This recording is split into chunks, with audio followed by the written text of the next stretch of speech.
રાણાવાવ ખાતે વાલ્મીકી સમાજ દ્વારા અનુસૂચિત જાતિના વિદ્યાર્થીઓ માટે 3 દિવસીય યોગ શિબિરનું આયોજન કરવામાં આવ્યું હતું। આ શિબિરમાં મોટી સંખ્યામાં વિદ્યાર્થીઓએ ભાગ લીધો હતો, જેમાં આ શિબિરના સમાપન પ્રસંગે બાળકોને કીટ અને રાષ્ટ્રીય ધ્વજ આપી સન્માનિત કરવામાં આવ્યા હતા।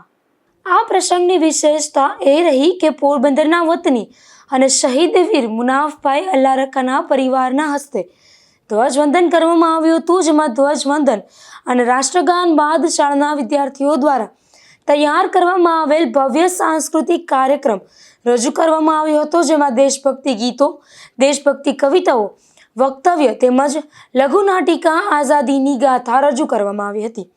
વિદ્યાર્થીઓએ મારો દેશ મારો સંકલ્પ જેવા કાર્યક્રમો દ્વારા દેશ પ્રત્યેની પોતાની જવાબદારી અને રાષ્ટ્રપ્રેમની ભાવના વ્યક્ત કરી હતી। આ સમગ્ર કાર્યક્રમને મારું ભારત મારી જવાબદારી થીમ આપવામાં આવી હતી।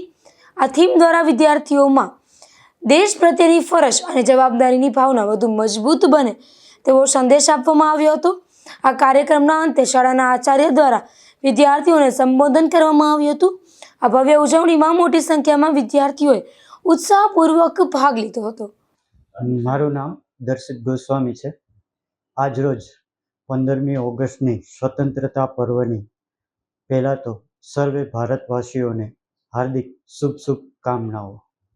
આજના દિવસની વિશેષતા અમારી શાળાના પટાંગણમાં એ રહી હતી કે આપણા જ પોરબંદરના પનોતા પુત્ર શહીદ વીર એવા મુનાફ જે ખાન હતા, તેમના પરિવારને અમારી શાળાના પટાંગણમાં બોલાવી એમના જ દ્વારા ધ્વજવંદન કરાવવામાં આવ્યું હતું અને એ વિશેષતાની સાથે સાંસ્કૃતિક કાર્યક્રમનું પણ આયોજન કરવામાં આવ્યું હતું અને રંગબેરંગી રીતે તેમની ઉજવણી કરવામાં આવી હતી।